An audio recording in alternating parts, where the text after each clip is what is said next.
Si, je vais pouvoir intervenir un petit peu, il me restera un peu en finance.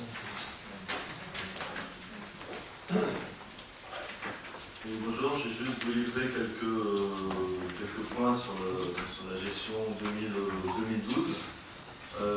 Donc avec des comparaisons sur les nombres de communes traitées par le département de la Strate, donc 10 000 habitants à 19 999 habitants. Donc c'est 5 communes sur le département. Et donc au jour d'aujourd'hui, ce que je viens de sortir cet après-midi, donc c'est 100% de la catégorie.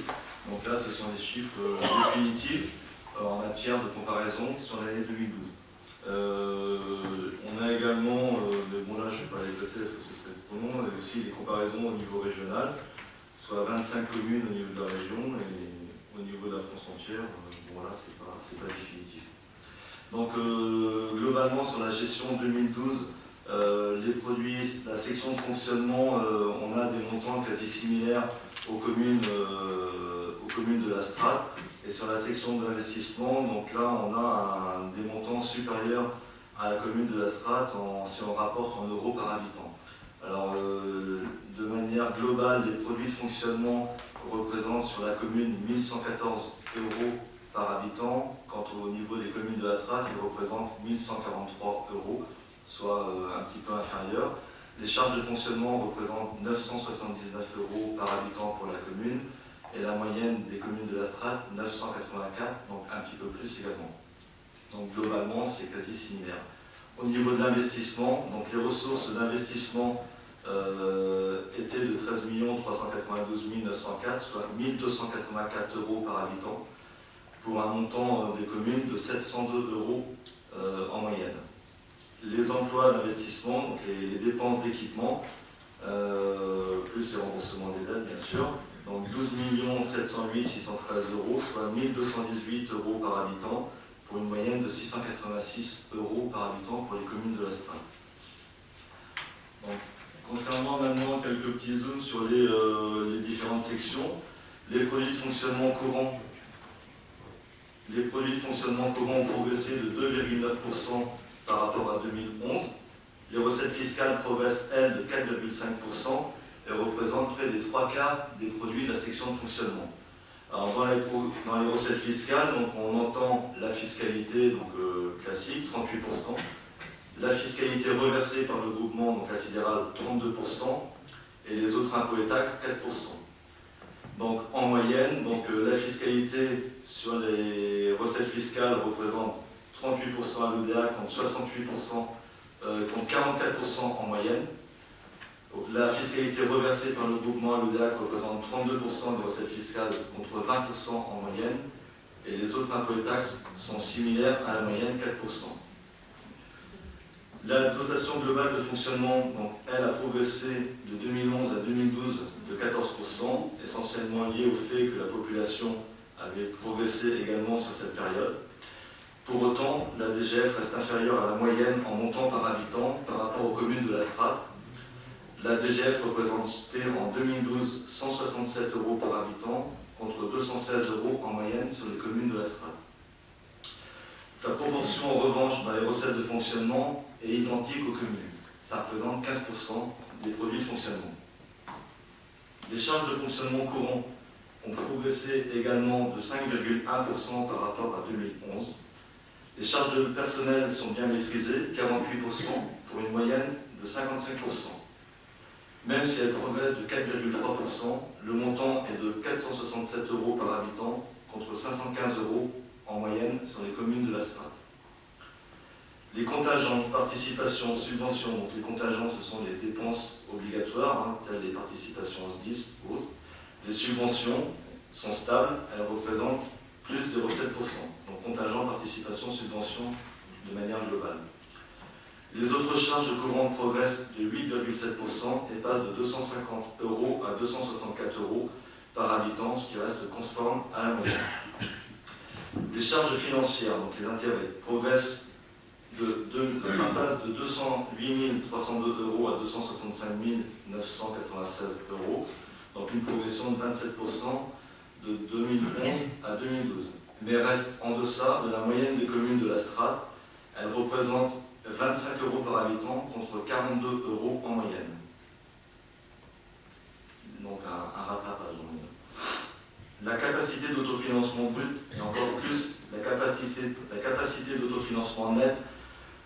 ces deux capacités ont diminué en raison d'une progression moindre des recettes par rapport aux dépenses et d'une charge de la dette plus importante. Néanmoins, si la capacité d'autofinancement brut passe de 221 € à 195 €, ça reste conforme à la moyenne des communes de la strate, et la CAF nette, c'est-à-dire après remboursement de la dette, passe de 161 € par habitant à 115 € par habitant. Il n'en demeure pas moins que ce montant disponible dégagé par la section de fonctionnement après remboursement de la dette reste quand même supérieur à la moyenne des communes de la strate qui est de 98 € par habitant. Donc on se rapproche de la moyenne de la strate. La trésorerie est satisfaisante. Le fonds de roulement qui représente l'excédent des ressources à long terme sur les emplois à long terme progresse et le besoin en fonds de roulement négatif, du fait notamment de l'incidence du budget annexe assainissement, permet de dégager une trésorerie suffisante pour couvrir les besoins. Donc, ça explique aussi que certains prêts aient été différés. L'endettement. L'encours total de la dette atteint 707 € par habitant contre 1048 en moyenne. Donc il a progressé. L'encours de dette rapporté à la CAF, l'encours de dette rapporté à la capacité d'autofinancement qui donne le temps théorique qu'il faudrait à la collectivité pour rembourser sa dette si l'ensemble de sa capacité d'autofinancement y était consacré, est passé de 3,32 en 2010 à 3,62 en 2012. Donc celui-ci ne doit pas dépasser 7 ans, donc la moyenne est de 5,36. Le recours à l'emprunt reporté en partie en 2012 interviendra plus significativement en 2013, c'est ce qu'on vous a exposé tout à l'heure.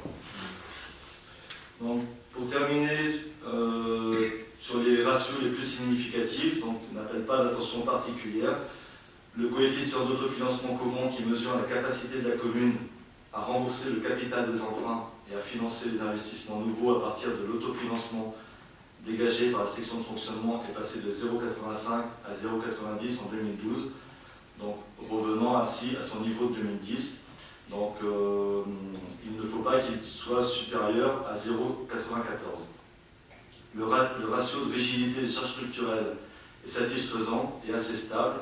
Il est de 0,50, il est passé de 0,50 à 0,51 de 2011 à 2012. Et enfin, le ratio de surendettement qui représente le poids d'encours de la dette sur les produits de fonctionnement et donne le temps théorique qu'il faudrait pour solder la dette si l'ensemble des produits de la section de fonctionnement était consacré à son remboursement en capital. Donc lui est de 8 mois. Donc c'est bien quand il est inférieur à 10,5 mois. Donc pas de remarque. Donc juste pour terminer,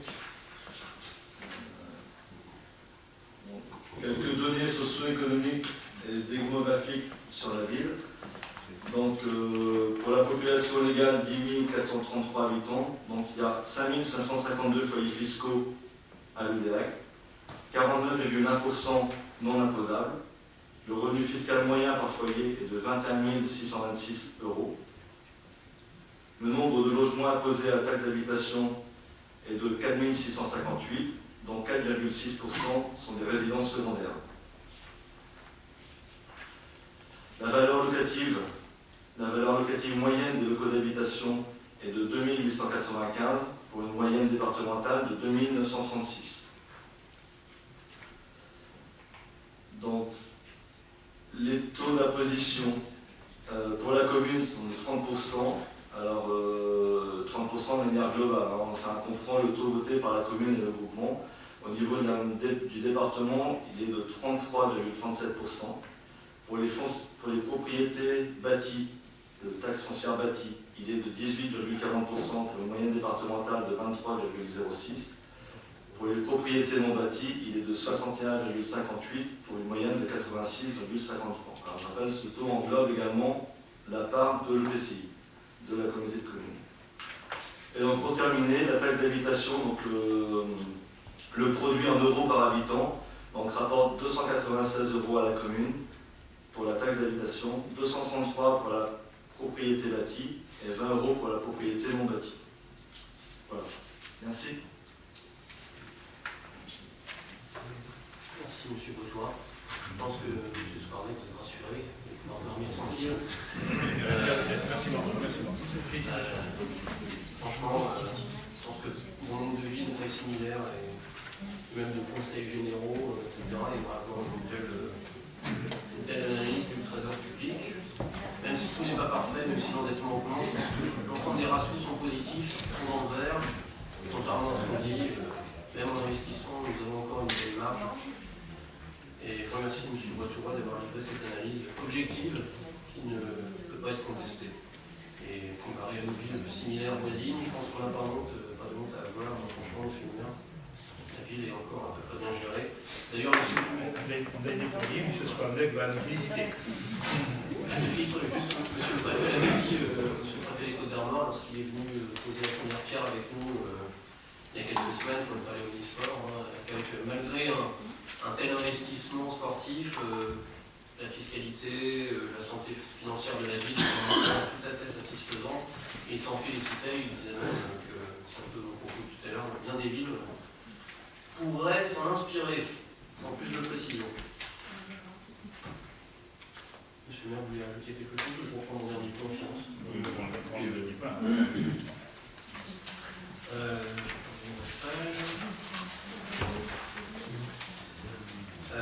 Donc un dernier point en finance, demande de subvention pour la voie de liaison entre l'école de Braz et Charles-Mansart.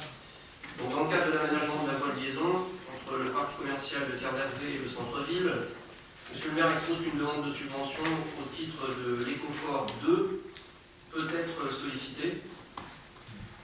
Monsieur le maire invite donc le Conseil à l'autoriser à solliciter une subvention au titre de l'Écofort 2 pour l'aménagement de ces voies auprès de la région de Bretagne, naturellement, et à signer les pièces s'y rapportant. Nous l'avions évoqué il y a quelques semaines lors de l'examen des différents travaux de cette voie. C'est ce qui se fait dans d'autres communes. Nous pouvons inspirer une subvention maximale de 100 000 €, c'est le montant maxi, mais rien n'est dit au niveau de l'attribution. Donc il faut défendre le projet, d'ailleurs le monter d'abord et le défendre ensuite. Et s'il reste encore un peu d'argent en nous passant en commission, on espère quand même un petit montant d'aide, ce serait sympathique vu que nous répondons à une bonne partie des cibles du Conseil régional en matière de développement durable, récupération de pluie, le système piéton, etc. Donc l'avenir nous dira, en tout cas, nous montons un dossier de subvention. Y a-t-il des questions sur ce montage de dossier de subvention? Il faut voir. Non, c'est normal. Hein. On doit voter. Oui. Donc nous votons. Dans ce cas-là, pour cette demande de subvention, y a-t-il des oppositions? Je ne pense pas. Des abstentions non plus. Donc unanimité pour demander cette subvention au Conseil régional. Merci. J'en ai fini pour les finances, monsieur le président. Si je veux. Donc, un dernier point dans ce cas-là, information des marchés conclus en 2012, c'est la pièce jointe numéro 5, vous l'avez sous les yeux. Donc, l'article 133 du Code des marchés publics et l'arrêté du 21 juillet 2011 font obligation au pouvoir adjudicateur de publier au cours du premier trimestre de chaque année, nous y sommes, la liste des marchés conclus de l'année précédente. Le conseil municipal est donc invité à prendre connaissance de cette liste et jointe au présent rapport de présentation. Je n'ai pas l'intention de la détailler. Et un point encore. Ouais. Note verte. Donc marché public, construction du Palais des Sports. Dans le cadre de la construction du Palais des Sports, M. le maire informe le Conseil que l'entreprise SARL Kemner, père et fils, domicilié à Bourblanc 29 860, a été placée en redressement judiciaire. Cette entreprise est titulaire du marché peinture du Palais des Sports. C'était le lot numéro 16. L'administrateur judiciaire chargé du redressement de cette entreprise, Maître Bidan, propose à notre collectivité une résiliation amiable de son marché. L'entreprise Kemner ne dispose donc pas des moyens nécessaires pour exécuter les travaux qui lui ont été confiés. La commission d'appel d'offres du Palais des Sports, la commission spécifique réunie le 27 mars dernier, a accepté à l'unanimité la proposition de résiliation du marché attribué à l'entreprise SARL Kemner, père et fils. Monsieur le maire invite donc le Conseil à approuver cette décision et à l'autoriser à signer toutes les pièces s'y rapportant, à l'autoriser à lancer une nouvelle consultation, naturellement, en procédure adaptée pour perdre le moins de temps possible. Y a-t-il des questions? Non, c'est, j'allais dire, hélas, classique. Dommage pour cette entreprise, mais on essaie de faire au mieux. Pour le balai omnisport, j'ai rien d'autre à ajouter. Monsieur le maire, c'est vous. Rapidement, je vais remercier aussi M. Boitura. Au cours du vote des comptes administratifs, 2 journaux s'étaient fait l'écho des clignotants au vert suite au cabinet qu'on avait pris pour étudier tous les paramètres avec comparaison avec les autres villes. Donc 2 journaux sur 3, je pense qu'on peut en parler. Légèrement, mais ça confirme l'analyse qui a été faite par le cabinet, avec les précisions de M. Boitura, avec des chiffres, une démonstration convaincante, argumentée, pas simplement en sortant qu'un mot et un endettement que les taux augmentent, etc. Moi, je ne vais pas revenir tous les chiffres qu'il a dit. Je retiens surtout le chiffre qu'on tient bien les dépenses de fonctionnement. On est à 48%.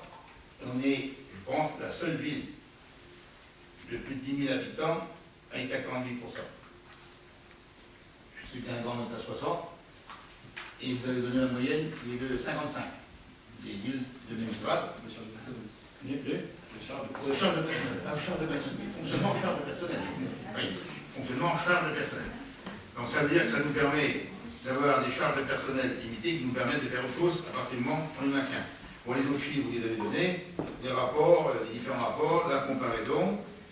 J'ai retenu aussi que vous avez dit qu'il y avait une trésorerie satisfaisante, donc des connotations positives sur les finances régulières. À ce titre-là, donc, je vais terminer mes remerciements, puisque vous partez, M. Boitura. Je vais remercier M. Guillaume. Il est sorti. Pour manquer mes remerciements. Et le premier adjoint en charge de suivre le service finance. C'est vrai que... Et M. Breau, naturellement. Je n'allais pas l'oublier. Je ne vais pas dire que c'est lui le grand argentier, mais c'est lui qui patronne de ça. Donc merci. On va terminer là sur les finances par le mot de la fin, sur ce chapitre-là. Vous voyez, M. Sparnek, une analyse objective, avec des chiffres, pas simplement des remarques. C'est gratuit. C'est tout. Merci. Bravo.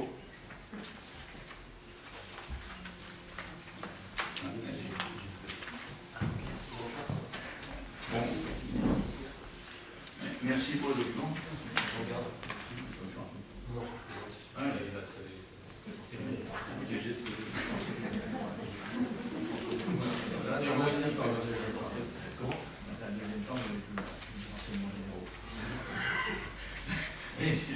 Voilà, je dis ça maintenant, au revoir.